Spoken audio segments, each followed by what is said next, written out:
ভিডিওটা পুরো দেখবেন, আর ভালো লাগলে লাইক কমেন্ট শেয়ার করবেন। গ্রামের মানুষ খুবই পরিশ্রমী ছিল। তারা সকালে মাঠে যেত, বিকেলে নদীর ধারে বসে গল্প করত। গ্রামে ছিল উৎসব, আনন্দ সবই, কিন্তু একটা বড় অভাব ছিল ভালো। গ্রামেই বাস করত রহিম নামে এক কিশোর।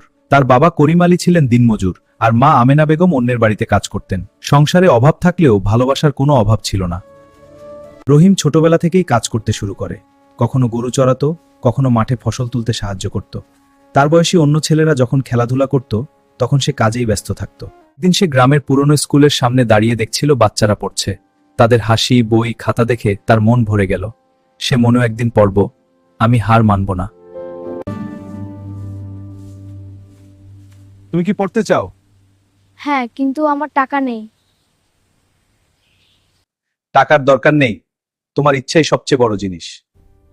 সেদিন থেকেই রহিমের জীবনের নতুন অধ্যায় শুরু হলো। রহিমের দিনগুলো সহজ ছিল না। ভোরে কাজ, দুপুরে ক্লান্ত শরীর, আর সন্ধ্যায় পড়াশোনা। কখনো ঘুমে চোখ বন্ধ হয়ে আসতো, তবুও সে বই ছাড়ত না। এত কষ্ট করে পড়াশোনা করে কি হবে? কিন্তু ধীরে ধীরে সবাই বুঝতে পারল রহিম আলাদা। তার চোখে ছিল স্বপ্ন আর জেদ।